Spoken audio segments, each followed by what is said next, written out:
Welcome to Tech News of the Week with your host, a reasonable facsimile of mirth in this godless world, Joe Pantoliano.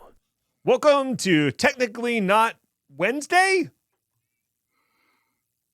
Yeah, Unless that makes it is. sense. Right? It's not Wednesday, is it? I'm not sure. You got a 1 out of 7 chance. I suppose. How does leap year? Well, I guess leap year doesn't impact that. Anyway, so this is our tech news podcast we release on Thursdays where we run through 4 interesting stories that caught our eye over the last week.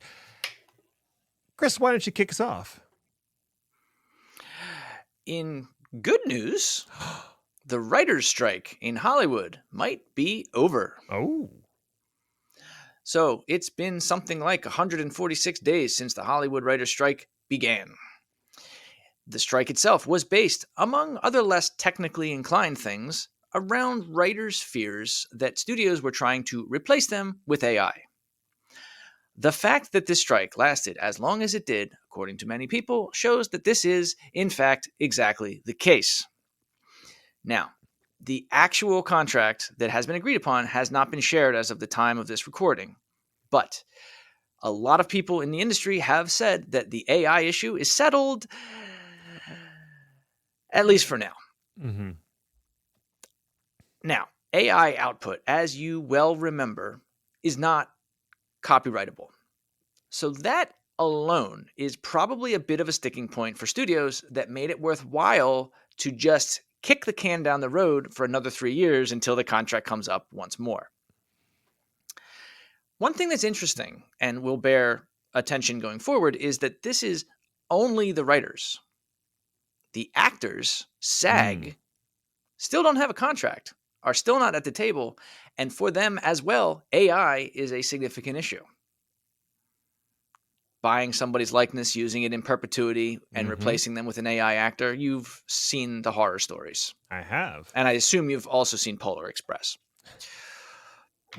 One comment on the issue I read stated something like, ironically, all the Botox in Hollywood has made actors look so plastic that their AI doppelgangers look much more believable. Which, zing. Ouch. Like, not wrong in some cases, but ouch. Microsoft earns the S3 bucket of shame on Azure. Now look, I don't care. Azure doesn't technically have S3. This is an S3 bucket of shame in spirit. Researchers at Wiz found 38 terabytes of data exposed on a Microsoft AI GitHub repo linked to an Azure storage account. The AI team at Microsoft had intended to share a subset of open source training data housed in the storage account. But they accidentally set the wrong scope for the SAS tokens granting access. And instead of just that subset, the token gave full access and full permissions to the entirety of the storage account.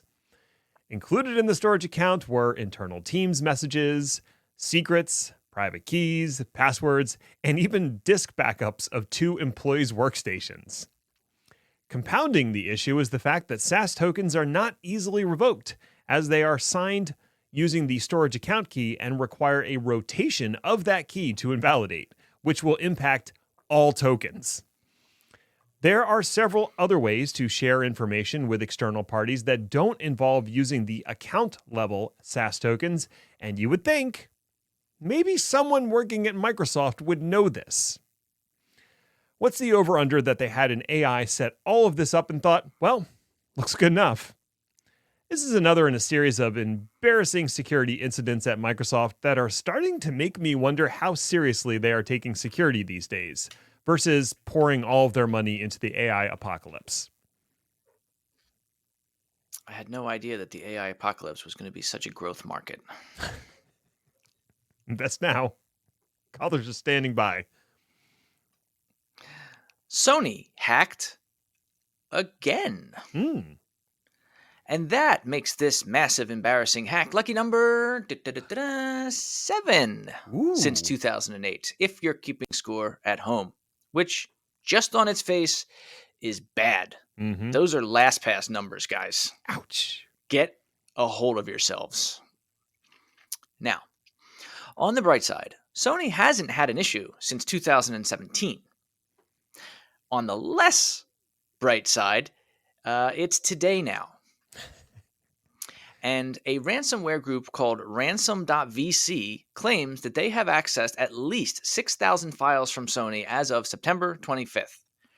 Quote, "We have successfully compromised all of Sony's systems. Due to Sony not wanting to pay, data is for sale," unquote. Now, the group did post a small proof of hack, and the files listed they appear to be build logs, Java resources, and HTML. There is also a number of internal PowerPoints describing various testing and benchmarking efforts, which I'm sure we're absolutely all on pins and needles to get our hands on. Mm-hmm. Amusingly, the proof of hack also includes an executive summary that describes Sony, just in case we didn't know which Sony the ransomware attack meant. Oh. Obviously, it's too early to tell how bad things actually are, and Sony is definitely not talking. But if nobody buys the data, ransom.vc announced that they would be releasing all the data at the end of this week. I, for one, cannot wait to mock Sony's poor color matching and criticizing the bloat in that PowerPoint deck. You used papyrus in there, didn't you, Sony? I know that you did. Mm-hmm. It's kind of weird. I know it. Kind of weird that their slide master has 6 different masters inside of it, each with identical layouts. Why is this 90 megabytes? I can't figure it out. Wow, we had to embed a picture in every layout, naturally. NFTs are even more worthless. What's less than 0? There are many manias that have gripped the American populace in my lifetime. There was Beanie Babies, baseball cards, even Pogs for a very short window. But by far, the dumbest and most environmentally destructive has been NFTs. Here at Chaos Lever, we have always considered them a deeply stupid idea with essentially 0 merit, and I think we're just going to take a little victory lap here. According to a report... Yay! We did it! We were right about awful things.